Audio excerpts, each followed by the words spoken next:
We New Englanders are hardy souls, but frankly, we did not expect to see so many people here this morning. Thank you all very much.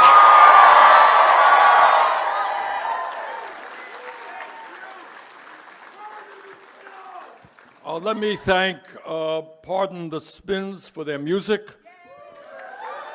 Let me thank Nikki Casey and Justin Mesmer and Cheryl Town and Ginny Towler for their remarks, and thank Richard Gula. The State Employees Association was going to be here, but guess the roads kept them away. Where's Richard? He's here. All right. The roads did not keep him away. All right. All right, we got a lot to talk about because we are living in an extraordinary moment in American history. We're living in an unprecedented moment, which is why we need an unprecedented campaign. And thank you all very much for being here and being part of that campaign.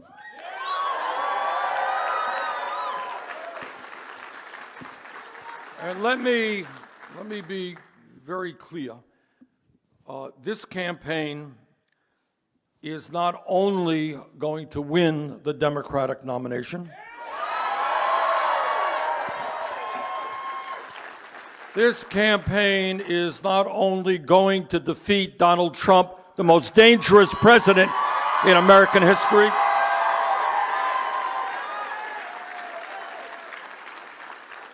but with your help, this campaign is going to transform our country and finally create an economy and a government which works for all of us, not just the 1%.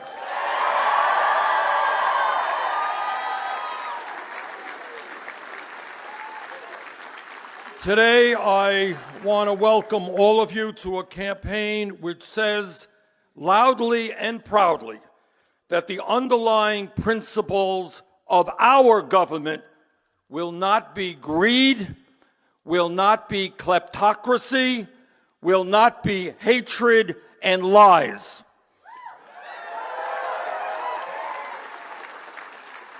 The underlying principles of our government will not be racism, sexism, xenophobia, homophobia, and religious bigotry.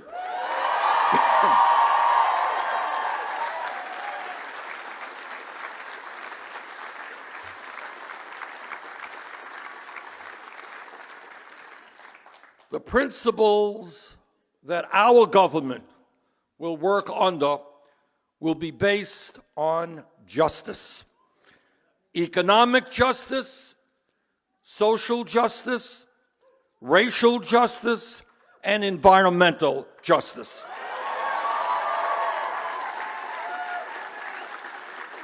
Those are the principles that we believe in New England, and those are the principles that will underlie our government.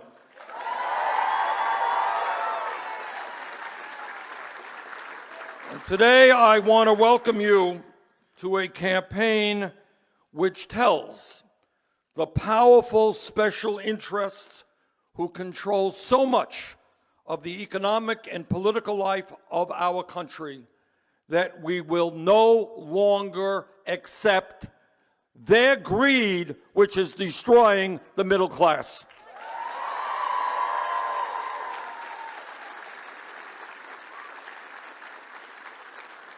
An unprecedented level of greed which has resulted in our country having more income and wealth inequality today than at any time since the Gilded Ages of the 1920s, and it is worse today than in almost any major country on earth. No, we are very clear and unapologetic in stating that we will not stand idly by and allow 3 families in America to own more wealth than the bottom half of the American people.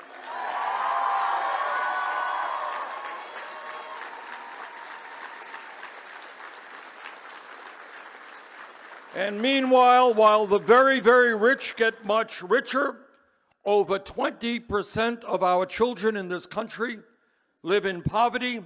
Veterans who put their lives on the line to defend us sleep out on the streets, and seniors in New Hampshire, Vermont, and all over this country cannot afford their prescription drugs. We will no longer accept 46% of all new income going to the top 1%.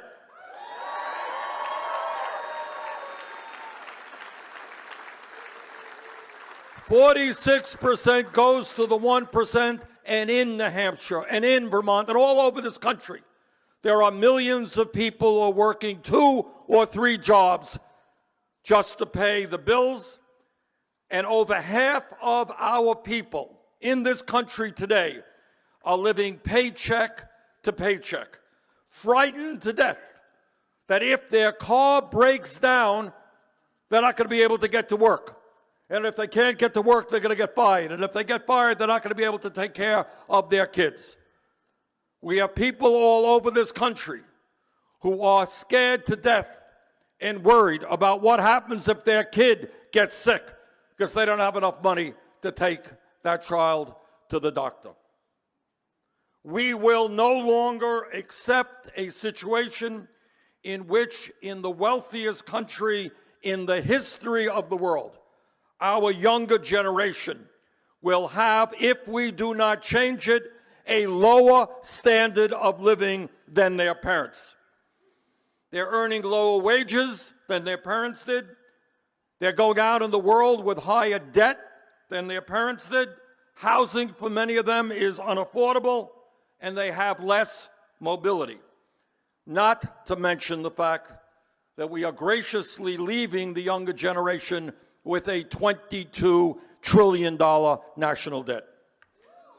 Now, I have 4 kids and 7 grandchildren, 3 of them right here in New Hampshire. And it is not acceptable to me that for those kids, the projection is downward. I believe in upward mobility, not downward mobility, and that is the economy we create.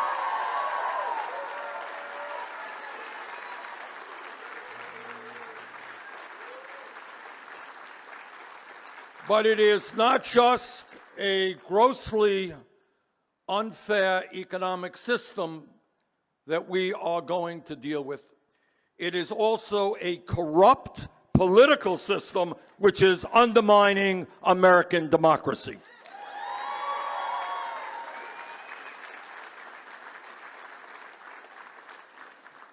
Now, I know that this is a very radical idea in terms of what's going on in America today, but we in New England have an old-fashioned idea that democracy is about one person, one vote, not billionaires buying elections.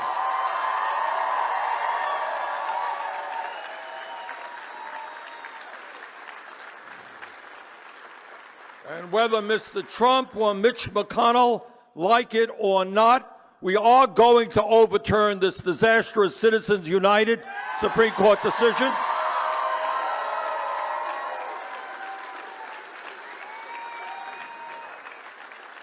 And we're going to move toward public funding of elections.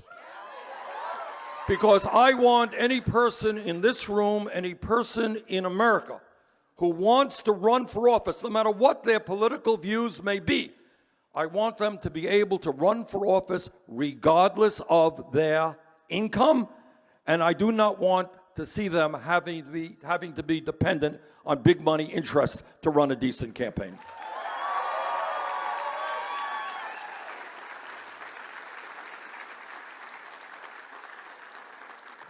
And as this is my first event, our first event here in New Hampshire in this campaign, let me offer a very special thanks to the people of New Hampshire. In 2000, as all of you will remember, in 2016, this is where the political revolution took off. Thank you, New Hampshire.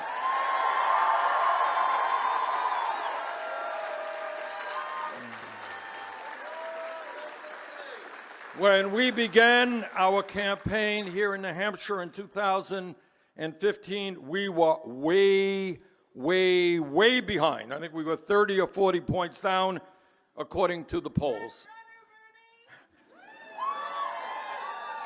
Further, the ideas that we were talking about then, I want you to put on your memory caps and go back just a few years ago. The ideas that we were talking about then were considered by establishment politicians and mainstream media to be radical and extreme. Nobody in America was going to support those ideas. Now you remember this. Raising the minimum wage to a living wage, too radical. Oh my God, can't do that. Guaranteeing health care to all people as a right, too radical. Creating up to 15 million jobs by investing $1 trillion to rebuild our crumbling infrastructure, too radical. Aggressively combating climate change, too radical. Reforming our broken criminal justice system and our broken immigration system, too radical. Not having a super PAC and not having to beg wealthy people for campaign contributions, ending the power of superdelegates at the Democratic Convention.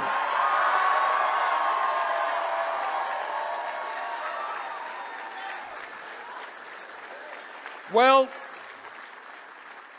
as all of you will recall, a funny thing happened in New Hampshire over that year.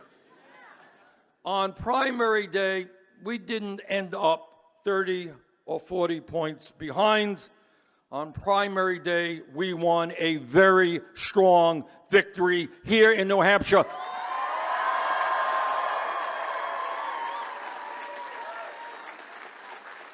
Which was the very first victory that we won. And that victory, right here in New Hampshire, led us to win victories in 21 other states around the country, led us to win over 13 million votes, over 1,700 delegates to the Democratic Convention, and to me, most importantly, more votes from young people, Black and white and Latino, Asian American and Native American, than Donald Trump and Hillary Clinton combined.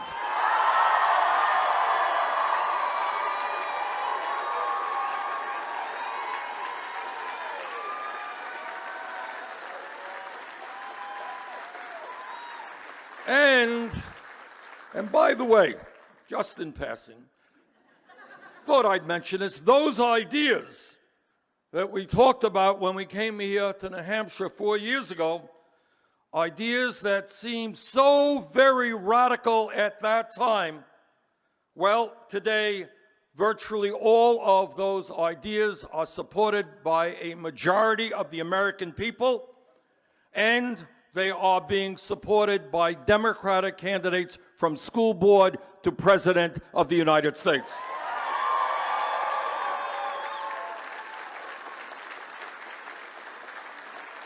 So, to the people of New Hampshire, let me say that you helped begin the political revolution in 2016, and with your help on this campaign, we are going to complete what we started here.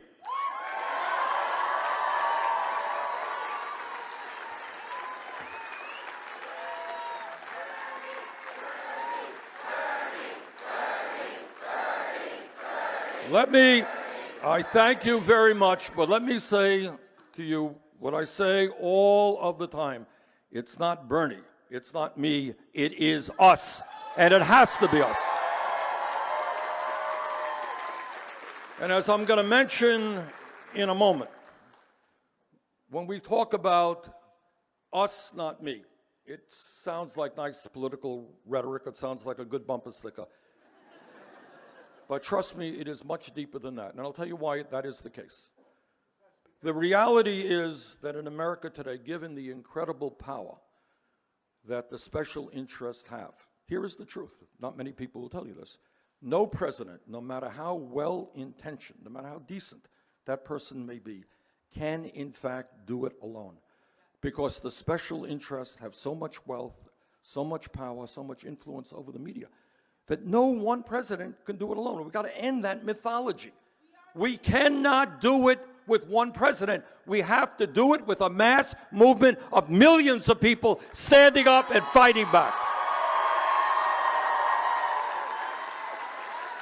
So I'm not talking about rhetoric. This is not about a bumper sticker. This is not about a cute slogan. This is about the fact that we need to stand together in this campaign to win the nomination. We need to defeat Trump together. But I will need your help the day after the election, the day after the inauguration. So you guys prepared to sign up for the long haul? All right.